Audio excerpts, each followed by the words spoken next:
Bom, gente, boa tarde a todos. Vou me reapresentar aqui, né? Eu sou auditor fiscal do trabalho, para falar bem rapidamente do meu histórico, que não é tão longo assim também, né? Mas desde 2010 eu estou na carreira e desde 2011, né, um pouco depois de assumir, eu tenho me ligado ininterruptamente até hoje ao combate ao trabalho escravo, né? Eu passei nesse histórico pelo trabalho no grupo nacional, no grupo especial de fiscalização móvel, né? Passei 4 anos e meio, então, viajando pelo Brasil, conhecendo os mais diversos locais aí do Brasil, com a incidência do trabalho escravo, né? Que me permitiu conhecer um pouquinho do mosaico, né? Enfim, dessa grave manifestação aí de violação de direitos humanos, né?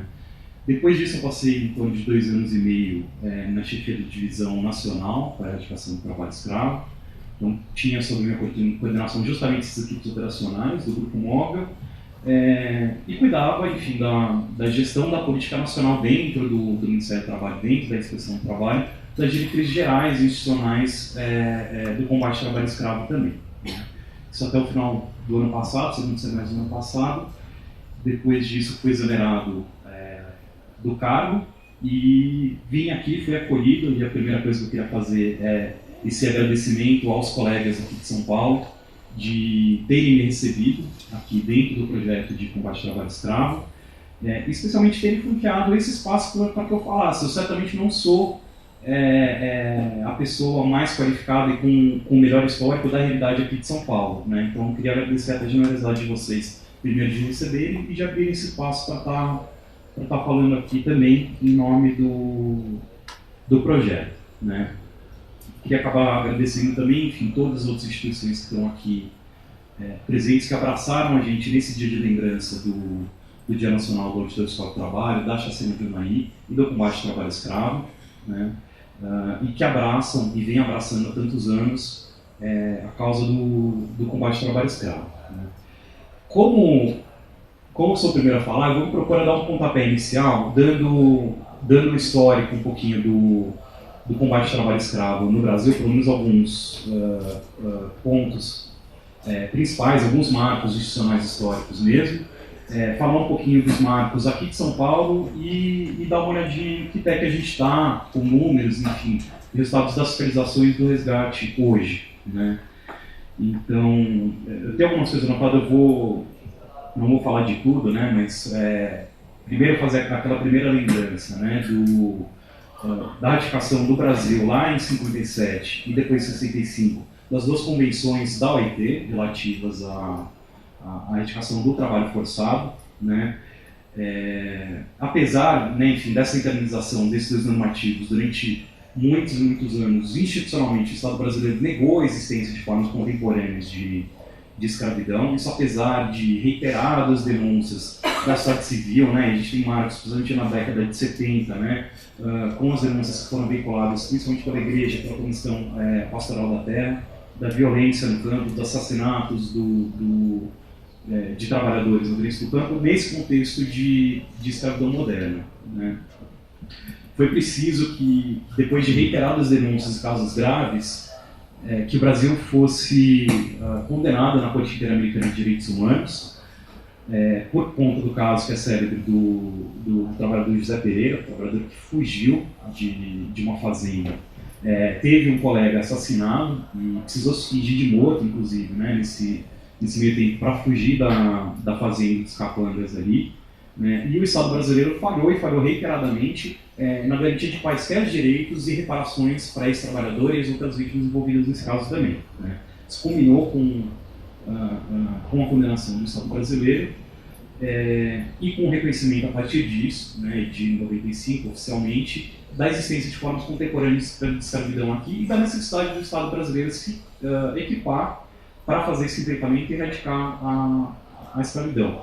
A gente tem esse marco temporal, a operação que foi naquele momento, né, o baluarte do enfrentamento ao combate ao trabalho escravo, talvez seja o maior símbolo.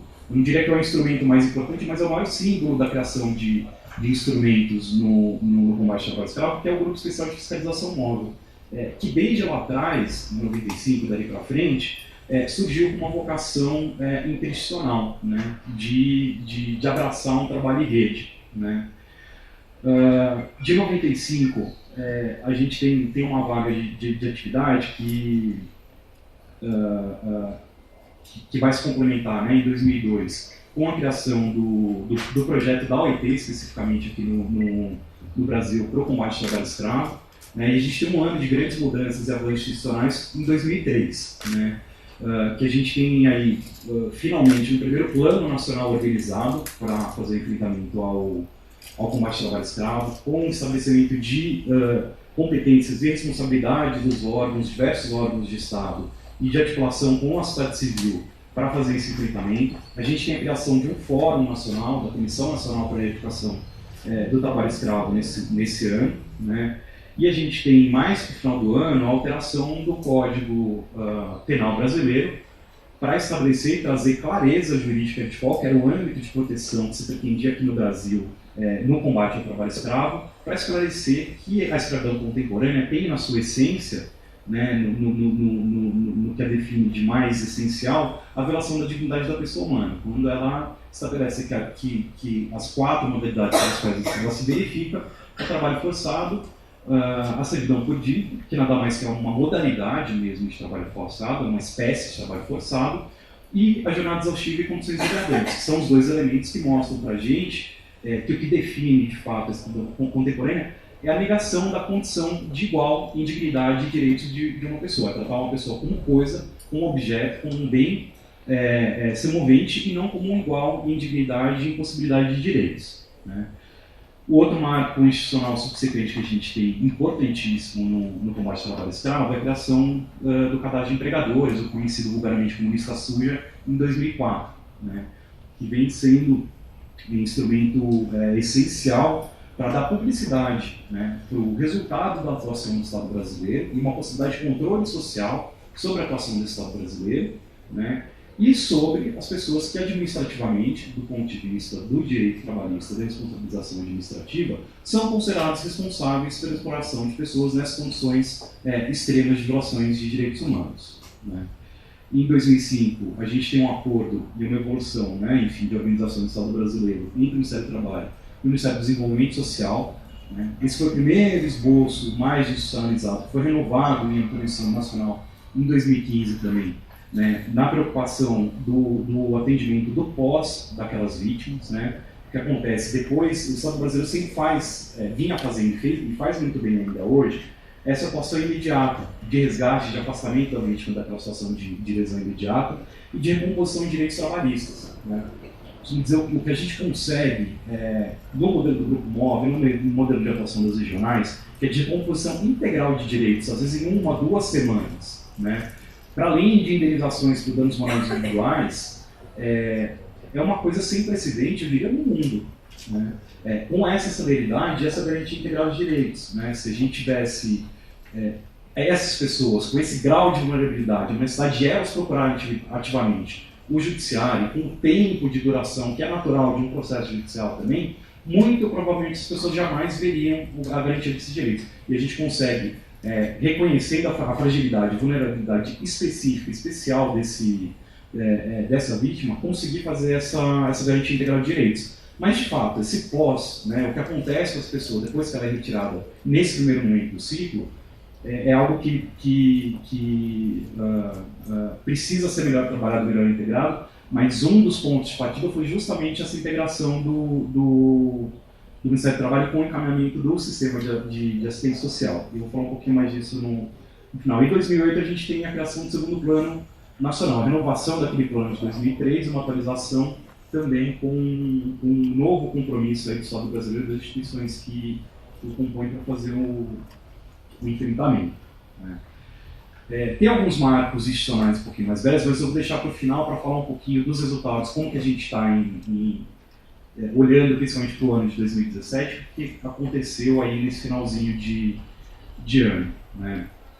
E vamos procurar a falar um pouquinho bem rapidamente do histórico também de São Paulo, né, esse panorama geral do Brasil, né. Em São Paulo, não foi muito diferente em relação a esse panorama também de denúncias graves que vinham e que servem de histórico de subsídio para a atuação da superintendência aqui também, né? Isso pelo menos, e aí eu estou trazendo um pouquinho da memória, mais recebendo conhecimento dos colegas, né? Da década de 80, denúncias crescentes cada vez mais fortes, né? De violências no ambiente de trabalho relacionadas ao fluxo migratório que a gente conhece, né? Aqui de São Paulo, para a região metropolitana, né? E que dizem respeito a situações que depois a gente veio a nomear como condições análogas de escravo, ou seja, servidão por dívida, o trabalho forçado, os maus tratos, as condições degradantes. Todo esse panorama estava dado lá, mas a gente não tinha ainda o arcabouço institucional e o reconhecimento pelo Estado brasileiro de que aquilo ali era, sim, uma forma de escravidão contemporânea. A superintendência, com o tempo se sensibilizando, acordando para isso, puxou uma série de discussões aqui ao longo dos anos, né, e um diálogo social que culminou, por exemplo, já em julho de 2009, com a assinatura de um pacto contra a precarização e pelo emprego e trabalho decente em São Paulo, voltado especificamente para a cadeia produtiva de confecções, né. De tudo que eu conheço um pouquinho do contexto do pacto, ele está ligado também com uma série de operações que aconteceram, inclusive, na Assembleia Legislativa aqui em São Paulo, né? Com CPIs que demonstraram gravidade de uma série de casos ali, para além da percepção dos auditores fiscais, né? Mas apurações foram feitas também fora da auditoria aqui, que mostravam a gravidade das situações que eram encontradas, né? E do pacto para frente, houve uma intensificação então das atividades aqui, especificamente em relação ao enfrentamento do combate ao trabalho escravo, né? Então a gente tem um acumulado a partir de 2010 de perto de 100 operações de combate ao trabalho escravo que foram feitas aqui especificamente, né? A gente tem um alcance em torno aí de 2.500 trabalhadores não resgatados, mas trabalhadores alcançados pelas fiscalizações, né? Perto de 1.300, 1.400 trabalhadores, talvez, resgatados de condições análogas aos escravos, só na realidade aqui de São Paulo, né?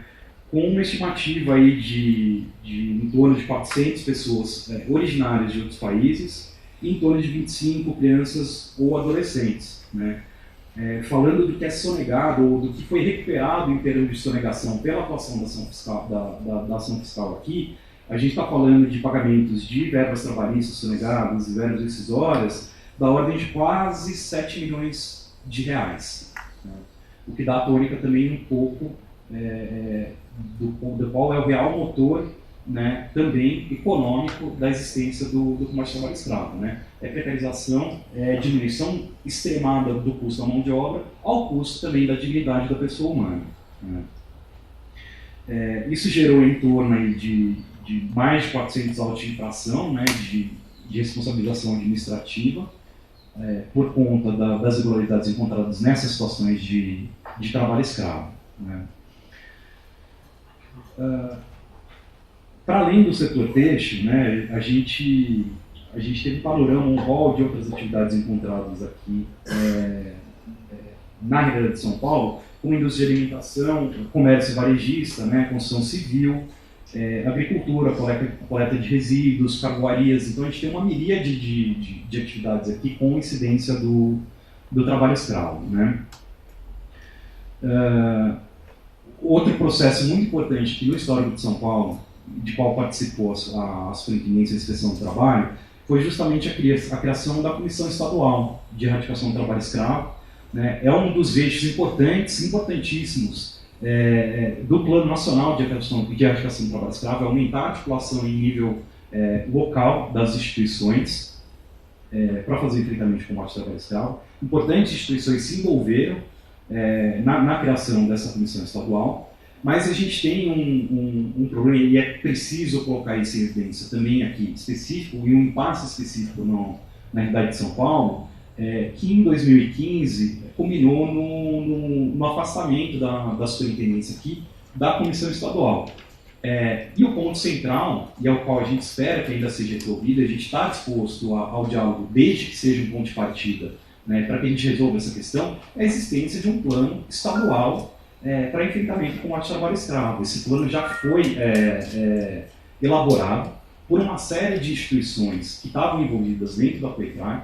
É um plano tecnicamente extremamente qualificado, né, mas infelizmente está parado. E a gente acha impossível falar em colaboração e articulação, né, no nível estadual, inclusive com o governo estadual, sem um compromisso público, técnico, bem arranjado e político, com esse enfrentamento e com um plano com começo, meio e fim, né, e bem estruturado para fazer esse enfrentamento. Né. Então, fazer essa marcação de posição e, de novo, reiterar até o convite ao diálogo para que a gente possa pensar em voltar numa articulação séria, que a gente volte a dialogar pela aprovação desse plano estadual. Né? E a gente tem, em 2003, também um importante marco, que é a criação da Comissão Municipal para a Erradicação do Trabalho Escravo. O André já fez a apresentação pela manhã, não vou me alongar, né, sobre funcionamento, mas, de novo, é precursor no Brasil, a gente não tem outro histórico de comissão municipal no Brasil, e provavelmente a gente é precursor também no mundo da criação de uma comissão e de um plano municipal bem estruturado e aprovado aqui na cidade de São Paulo. Né? E como último marco institucional aqui no âmbito de São Paulo, queria destacar o protocolo institucional que existe, né? Para enfrentamento do combate ao trabalho escravo e tráfico de pessoas, foi ratificado em 2016, né, pela Superintendência do Trabalho, pela Procuradoria Regional da União, pelo Ministério Público do Trabalho das duas regiões, né, e pela Defensoria Pública, e a gente está num processo muito avançado também de inclusão dos tribunais, né, para a integração também do protocolo. Né. Esse é um instrumento que a gente entende também fundamental para a concentração de esforços, para a organização de esforços, né, e para dar sinergia para essa organização interinstitucional para fazer o enfrentamento aqui em São Paulo. Dado esse panorama geral, enfim, da evolução histórica, eu queria trazer para vocês, como a gente é o pessoal da execução da política pública, só alguns números mesmo do que a gente consegue ler que aconteceu, principalmente no ano passado, e um pouquinho do histórico, para a gente ter uma dimensão da gravidade de alguns pontos da execução da política pública nesse último ano. Né? Eu falei, no começo da exposição, que o Grupo Móvel surgiu como o primeiro baluarte mesmo de organização do combate ao trabalho escravo, e é verdade, e é talvez o símbolo maior. Né? Mas é verdade também que o desenvolvimento da política pública levou a que essa tecnologia, o conhecimento de enfrentamento do trabalho escravo, ele fosse disseminado para os estados, para as superintendências, para as unidades regionais, do Ministério Público do Trabalho, de todas as outras instituições envolvidas, e permitiu uma capilaridade muito maior da política pública. Né? Pelo menos desde meados aí de 2007, que a gente tem uma evolução sensacional da política pública no sentido de que as superintendências ultrapassaram nos estados a quantidade de ações fiscais e de atividade de combate ao trabalho escravo que era feita pelos grupos móveis. Né? Natural que seja assim, o grupo móvel tem um caráter repressivo para situações de maior complexidade ou de risco local, mas é muito mais natural que quem está na ponta e próximo do problema e tem condição de fazer melhores identificações e melhores respostas, faça esse trabalho. Né? E de 2007, a gente foi de vento em popa no desenvolvimento dessa política pública e dos resgates feitos de forma integrada entre as instituições nos estados. Né? 2017 é um marco nessa relação entre o Grupo Móvel e as superintendências. É o primeiro ano, desde esses últimos 10 anos, que o Grupo Móvel executou mais fiscalizações com 4 equipes para atender todo o território nacional do que todas as superintendências do Ministério do Trabalho juntas. Né? Esse é o tamanho da dimensão do que a gente pode chamar muito tranquilamente do colapso da execução da política pública nacional. Né? Embora tenha se batido muito na tecla e se falado, é verdade, que o Grupo Móvel parou, é verdade, mas o coração da política pública desde 2007 está em colapso. E a gente precisa enfrentar isso, precisa apontar isso e ter isso com muita clareza. A gente não está conseguindo fazer o enfrentamento com o combate ao trabalho escravo e o grosso da política pública. Né? Por motivos que são estruturais de alguns anos, ausência de estrutura, ausência de gestores fiscais do trabalho, mas no ano passado, e é muito claro isso também, por falta de recursos financeiros, inclusive também. Né? Embora a gente tenha alguma outra exceção dentro das unidades das superintendências do Ministério do Trabalho, na grande maioria das superintendências, os recursos que envolvem deslocamentos, auditores, prazos, apurações de diligência, acabou mesmo, né? No segundo semestre, houve um aporte depois de novos recursos, principalmente por conta da repercussão do prejuízo que estava acontecendo em relação ao combate ao trabalho escravo, mas nisso a gente tinha perdido 2, 3, 4 meses, né? Pelo menos um trimestre de atividade que podia ter sido desenvolvida e não foi desenvolvida, né? E isso não pode acontecer, isso o poder público não pode deixar acontecer, e isso é importante que não se repita no ano de 2018. Só para acabar de passar o panorama do ano mesmo, dentro desse pouco que a gente conseguiu executar, a gente tem uma certa reiteração de setores econômicos que tradicionalmente ao longo dos anos são flagrados com existência de trabalho escravo, né? E a gente tem num ranking, eu vou falar dos primeiros do ranking, mas a gente tem a construção civil, a gente tem a pecuária, a gente tem mineração, a gente tem extrativismo, está voltado com atividades, por exemplo, com extração de castanha, extração de cana-uva, atividades extrativistas, né? E comércio atacadista de soja e confecção. Esses são os 6 primeiros setores que aparecem. Não é nenhuma surpresa ou incoerência com o que a gente tem observado ao longo dos anos. E a gente tem uma novidade importante, acho que já para tentar encaminhar para o final, que é o fato das instituições que lidam com o combate ao trabalho escravo conseguirem finalmente dar uma consequência prática também para a visibilização de direitos da existência de trabalho escravo no âmbito do trabalho doméstico, né? Que aconteceu aqui em São Paulo, envolvendo imigrantes também, toda uma rede de tráfico de pessoas, mas aconteceu nacionalmente também em regiões em que tradicionalmente se explora o trabalho escravo doméstico entre brasileiros, que é uma dinâmica bastante diferente dessa que a gente tem aqui em São Paulo. E é muito importante que a gente esteja acordando para essas duas dinâmicas e esteja tirando da invisibilidade essas duas dinâmicas para essa parcela de trabalhadores que tanto é invisibilizada e a exploração dessas pessoas que é tão invisibilizada também, né? E como último ponto, falando do final do balanço de 2017, a gente tem, eu não vou me alongar em relação a isso, né? Mas aquela possibilidade de retrocesso, uma série de ilegalidades que aconteceu com a portaria que foi editada em outubro, que castrava a possibilidade do enquadramento do combate ao trabalho escravo, que impedia a realização do resgate para os auditores fiscais, a não ser que ele fosse acompanhado de uma autoridade policial, né? E que trocava as regras de entrada e saída republicanas, com regras pré-estabelecidas para entrada e saída do cadastro, por um critério político de uma autoridade máxima dentro do Ministério, que era a figura do ministro de Estado, para a decisão de entrada ou não do cadastro, né?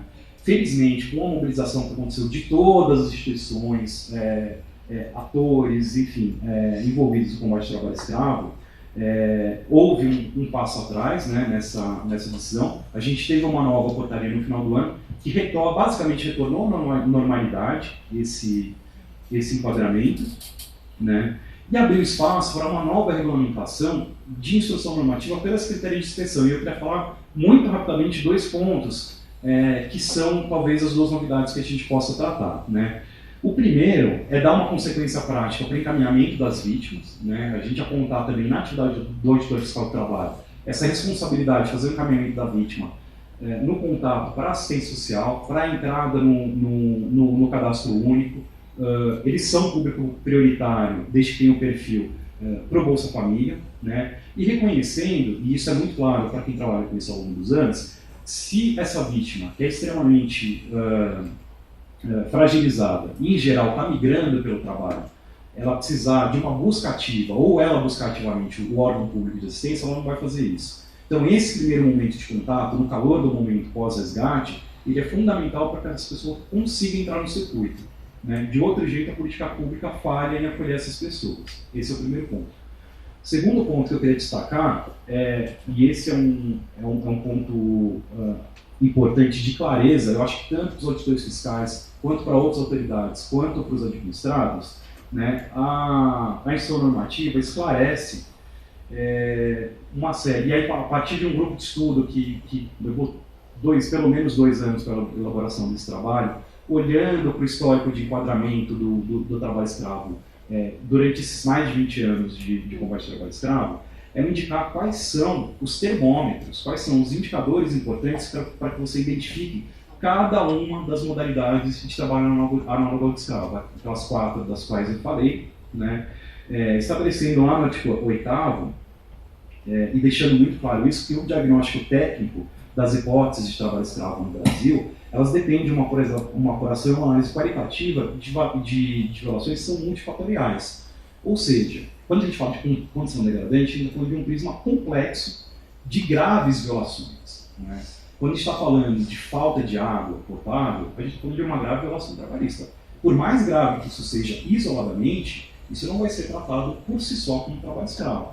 Agora, quando a gente está falando dessa grave violação, ausência de alojamento, com ausência de instalações sanitárias, né, com pessoas dormindo junto com agrotóxicos, Comida estragada. comendo comida estragada, um panorama, um conjunto de indicadores que estão aqui descritos na IEM, e quando eles se combinam nesse conjunto, eles vão dar o termômetro de que, tecnicamente, vai haver um enquadramento de trabalho escravo. Então, embora nenhum desses indicadores, sozinho, se confunda com o trabalho escravo em si, eles são um termômetro de investigação de que esse fenômeno pode estar acontecendo, né? E isso é importante para que o próprio empresariado e os trabalhadores saibam que esses termômetros são termômetros quentes, importantes, e que precisam ser evitados se você não quer incorrer nessa grave violação de direitos humanos. E que, em conjunto, dada a gravidade, elas implicam, sim, negação da dignidade da pessoa humana. E assim vão ser tratados, desde que encontrado dentro de um conjunto multifatorial que indique que essa violação está acontecendo, né? São os 2 pontos que eu queria destacar aqui da instrução. Desculpa, eu me alonguei demais e passo a palavra aqui para a Catarina.